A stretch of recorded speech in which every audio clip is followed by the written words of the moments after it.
Shalom, shalom, povo de Deus. Hoje estaremos dando continuidade à nossa reflexão aqui no Evangelho de Marcos. Hoje estaremos refletindo sobre Marcos, capítulo de número 10, versículo de número 35 em diante. E com certeza o Espírito do Senhor falará conosco através da sua bendita palavra. Aprenderemos a importância de servir com os nossos dons e entenderemos que quem serve torna-se maior no reino de Deus. O reino de Deus, para que nós possamos crescer, para que nós possamos nos tornar maiores, é preciso aprender o caminho do serviço e de servir com os nossos dons. É sobre isso que nós estaremos compartilhando e falando nessa mensagem de hoje. Mas antes de começarmos a palavra propriamente dita, eu gostaria de pedir a você que compartilhe essa mensagem o máximo que você puder para que possa abençoar muitas pessoas. Toda vez que você compartilha uma mensagem como essa, você dá a outras pessoas a oportunidade de serem ministradas e abençoadas pela palavra e pela presença de Deus. E também que você possa se inscrever em nosso canal, ativar os sininhos de notificações para que você possa continuar recebendo mensagens como essas, orações que nós postamos aqui no canal e continuar sendo ministrado e abençoado. Também deixa nos comentários o seu pedido de oração para que nós possamos estar orando por você, pedindo sobre a sua vida a bênção de Deus. Vamos para a palavra? Marcos, capítulo de número 10, versículo de número 35. Diz assim o texto sagrado: Então se aproximaram dele Tiago e João, filhos de Zebedeu, dizendo-lhes: Mestre, queremos que nos concedas o que vamos te pedir. E ele lhes perguntou: O que quereis que vos faça? Responderam-lhe: Permite-nos que na tua glória nos assentemos um à tua direita e o outro à tua esquerda. Mas Jesus lhes disse: Não sabeis o que pedis. Podeis vós beber o cálice que eu bebo, ou receber o batismo com que eu sou batizado? Disseram-lhe: Podemos. Tornou-lhes Jesus: Bebereis o cálice que eu bebo e recebereis o batismo com que eu sou batizado. Quanto, porém, ao assentar-se à minha direita ou à minha esquerda, não me compete concedê-lo, porque é para aqueles a quem estar preparado. Ouvindo isto, indignaram-se os 10 contra Tiago e João. Mas Jesus, chamando-os para junto de si, disse-lhes: Sabeis que os que são considerados governadores dos povos têm-nos sob seu domínio, e sobre eles os seus maiorais exercem autoridade. Mas entre vós não é assim. Pelo contrário, quem quiser tornar-se grande entre vós, será esse o que vos sirva. E quem quiser ser o primeiro entre vós, será servo de todos. Pois o próprio Filho do Homem não veio para ser servido, mas para servir e dar a sua vida em resgate por muitos. Que texto precioso das Escrituras Sagradas, em que Jesus nos ensina, ensinou aos seus discípulos e ensina para nós também o caminho do serviço, né? E nos mostra a importância de servir. E nos mostra que quando nós servimos, nós estamos trilhando o caminho da grandeza. Jesus está nos ensinando aqui o caminho para a grandeza. E o caminho para a grandeza é justamente o caminho do serviço. Jesus nos mostra que o mais importante no reino de Deus é aquele que serve. Aquele que serve é aquele que se torna justamente maior no reino de Deus. É isso que esse texto trata, é sobre isso que trata esse texto. O texto começa nos falando, então, que se aproximaram de Jesus Tiago e João, que eram filhos de Zebedeu, né? Em um texto paralelo a esse, o texto de Mateus, por exemplo, diz que a mãe deles é que fez o pedido em nome deles, em nome dos filhos, para Jesus. E o pedido era o seguinte: Mestre, queremos que nos conceda o que vamos te pedir. E Jesus então perguntou: Que quereis que vos faça? Responderam-lhes: Permite-nos que na tua glória nos assentemos um à tua direita e o outro à tua esquerda. Ou seja, o pedido deles é que eles queriam sentar cada irmão, né, uma à direita e uma à esquerda de Jesus. Ou seja, isso fala de posições de honra. Eles queriam a honra de sentar-se ao lado de Jesus no reino vindouro de Jesus, no reino futuro de Cristo. Eles queriam isso, eles queriam uma posição de honra, não é? Eles exatamente estavam pedindo a posição de honra para Jesus. E Jesus diz para eles: Olha, vocês não sabem o que estão pedindo. Como muitos de nós, infelizmente, também não sabemos o que pedimos, não é? A Bíblia fala, inclusive, lá em Romanos capítulo 8, versículo 26, que nós não sabemos pedir como convém, que nós não sabemos orar como convém. Por isso também a importância de nós nos entregarmos ao Espírito Santo para que ele conduza a nossa oração, né? Permitir que o Espírito Santo conduza a nossa oração Porque tal como os discípulos aqui, muitas vezes nós não pedimos como convém, muitas vezes os nossos pedidos têm como base o egoísmo, né? O estar centrado em si mesmo, e muitos dos nossos pedidos têm a ver apenas com as nossas próprias vontades, com estar centrados apenas em nós mesmos, como foi o caso dos discípulos. Eles pediram apenas a honra de sentar-se ao lado de Jesus no reino vindouro. Eles queriam apenas a posição de honra. Eles não sabiam quais eram as implicações disso. Eles não sabiam, eles não entendiam, eles não tinham clareza quais eram as implicações de estar sentado ao lado de Jesus. E aí Jesus diz para eles, versículo de número 38, vocês não sabem o que estão pedindo. Aí Jesus pergunta para eles, podeis vós beber o cálice que eu bebo, receber o batismo com que sou batizado? Jesus está falando aqui de quê? Do cálice do sofrimento, do batismo de sofrimento, de ser morto pelo evangelho, de ser morto pelo pecador, pelas vidas. Jesus pergunta para eles se eles estavam dispostos, eles não sabiam do que Jesus estava falando, e eles disseram: podemos. Tornou Jesus: bebereis o cálice que eu bebo e recebereis o batismo com que sou batizado. Quanto, porém, ao assentar-se à minha direita ou à minha esquerda, não me compete concedê-lo, porque é para aqueles a quem estar preparado.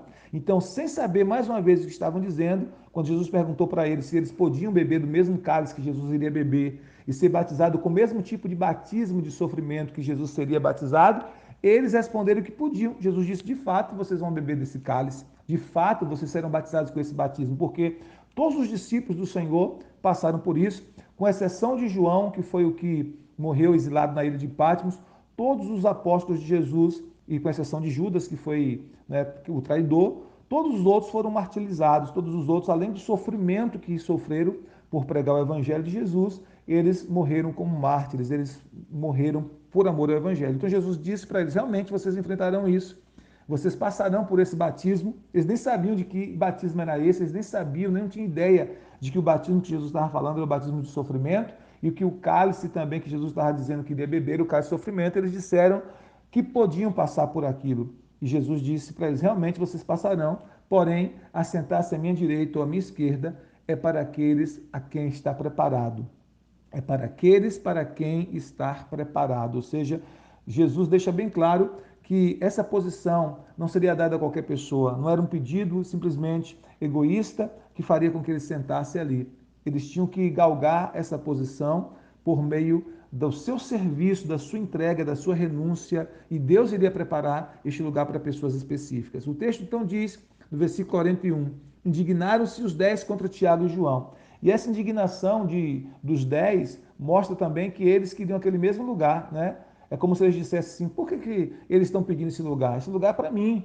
Né? Então, essa indignação não é porque eles eram bonzinhos, não é porque eles eram mais justos do que os outros, mais altruístas do que os outros, não. É como se eles dissessem: não, eles estão pedindo e esse lugar é para mim. Né? É a concorrência. Então, na verdade, esse versículo 41 aqui nos mostra que essa indignação dos outros 10 discípulos contra Tiago e João, na verdade, mostra também a imaturidade deles. No versículo 42, então, Jesus chama os seus discípulos para dar uma lição muito preciosa. Verso 42 diz assim: mas Jesus, chamando-os para junto de si, disse-lhes: sabeis que os que são considerados governadores dos povos têm-nos sob domínio, e sobre eles os seus maiorais exercem autoridade.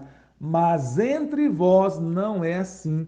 Pelo contrário, quem quiser tornar-se grande entre vós será o que vos sirva, e quem quiser ser o primeiro entre vós será servo de todos. Então Jesus agora dá um exemplo, ele diz: olha, o mundo tem uma outra forma de exercer liderança. O mundo tem uma outra forma para trilhar o caminho da grandeza e da relevância, de se tornar importante. Porque para o mundo, o importante é aquele que domina sobre os outros. Para o mundo, o importante é aquele que escraviza os outros, aquele que se torna um déspota sobre os outros, um tirano sobre os outros. Esses são vistos pelos olhos do mundo como importantes. No reino de Deus é exatamente o contrário. Quem quiser tornar-se grande no reino de Deus, quem quiser trilhar o caminho da grandeza no reino de Deus, quem quiser tornar-se importante e relevante no reino de Deus, deve ser aquele que está disposto a servir o máximo, ao ponto de tornar-se escravo de todos, servo de todos, com seus dons por amor ao evangelho. Então, quando alguém trilha esse caminho de serviço, essa pessoa está trilhando também o caminho da grandeza, o caminho da importância, o caminho da relevância no reino de Deus. Observe que em nenhum lugar Jesus censurou os discípulos por desejarem ser grandes, por desejarem ser relevantes, por desejarem ser importantes. Ele somente censurou o meio pelo qual os discípulos estavam buscando essa grandeza, porque eles estavam equivocados, o pensamento deles ainda era um pensamento mundano. Jesus mostra para eles que o caminho para a grandeza é o serviço, que o caminho para a grandeza é servir aos outros e não subjugar os outros. Então Jesus deixou bem claro que o caminho para a grandeza em relação ao mundo é totalmente diferente com relação ao caminho para a grandeza no reino de Deus. Então Jesus disse: quem quiser ser grande, seja servo de todos. Mas entre vós não é assim, ou seja, como no mundo. Pelo contrário, quem quiser tornar-se grande entre vós, será esse o que vos sirva. E quem quiser ser o primeiro entre vós, será servo de todos. E aí agora Jesus vai dar o próprio exemplo dele, o próprio exemplo de Jesus. No versículo 45 ele diz assim: pois o próprio Filho do Homem não veio para ser servido, mas para servir e dar a sua vida em resgate por muitos. Então você vê que a missão de Jesus foi essa.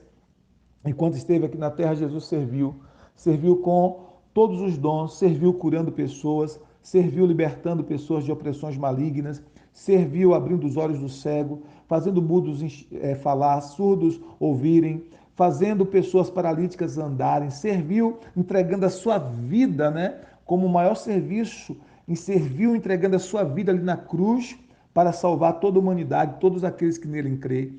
Então, assim, Jesus veio para servir, então ele dá o exemplo. Ele serviu com todos os dons, toda a graça que Deus colocou, que o Pai colocou nele enquanto ser humano que estava aqui na terra naquele período. Como homem, Deus, o Pai, derramou uma unção especial sobre ele, e com toda essa unção, ele serviu as pessoas, né? Ele serviu multiplicando pães e peixes, ele serviu alimentando os famintos, ele serviu de várias maneiras. Então, nós precisamos entender que o caminho para a grandeza é o serviço. Por isso que quando nós lemos lá em Filipenses capítulo 2, a partir do verso 5 até o verso 11, a Bíblia diz que Deus o exaltou lhe dando um nome sobre todo nome, né? Então Deus o exaltou porque aqui, enquanto ser humano, ele viveu para servir, ele se despiu da sua glória e serviu à humanidade. Então nós precisamos entender que nós servimos a Deus servindo pessoas, que nós amamos a Deus amando pessoas, que nós abençoamos o coração do Senhor quando nós abençoamos pessoas. Então, todo o nosso serviço a pessoas, na verdade, nós estamos servindo a Deus quando nós servimos as pessoas com os nossos dons. E como é que nós servimos? Nós servimos com os nossos dons. A palavra de Deus diz em 1 Pedro 4:10 que nós devemos servir uns aos outros conforme o dom que recebemos do Senhor. Então você recebeu dons do Senhor, você recebeu habilidades, você recebeu talentos, pegue esses dons, essas habilidades e sirva as pessoas, abençoe pessoas com seus dons, porque esse é o caminho para a grandeza. Se você quer realmente se tornar grande, se você quer se tornar relevante, se você quer ser uma pessoa que impacte outras vidas, você precisa aprender a servir. Nós precisamos aprender a servir. Todos nós precisamos aprender a trilhar esse caminho do serviço. Quando nós servimos as pessoas com os dons que Deus nos deu, quando nós somos úteis nas mãos de Deus para abençoar pessoas com a pregação do Evangelho, com os dons que o Senhor nos deu para abençoar essas pessoas, nós estamos sendo úteis nas mãos de Deus e nós estamos trilhando o caminho da relevância, do caminho da grandeza. O Senhor quer que nós trilhemos esse caminho da grandeza, mas a forma de trilhar, a forma correta de trilhar o caminho da grandeza é servindo os outros. Como é que você pode servir? Sirva com tudo que Deus lhe deu. Tudo que Deus concedeu a você é para que você possa servir as pessoas à sua volta, para que você seja um abençoador, para que você seja um canal de bênção na vida de outras pessoas. E quando você faz isso, você realmente se torna relevante no reino de Deus. E há recompensas maravilhosas para quem serve com integridade, para quem serve os seus dons para abençoar pessoas, para quem serve com amor no coração. Há muitas recompensas para aqueles que servem no reino, para aqueles que servem a sua igreja local, para aqueles que servem os seus vizinhos, que servem a sua família, que servem as pessoas próximas, que servem aqueles que estão lá na sarjeta, que estão na rua, que servem ao pobre, que servem ao mendigo. Há muitas recompensas, porque Jesus disse que quando nós fazemos a um destes pequeninos, nós estamos fazendo como para o Senhor. Que você possa pensar nisso, que nós possamos entender que a recompensa para aqueles que servem com amor no reino de Deus. Deus te abençoe, Deus abençoe a tua casa, a tua família poderosamente e que você seja um servo voluntário no reino de Deus, em nome de Jesus. Esse é o caminho para a grandeza. Shalom, shalom, graça e paz.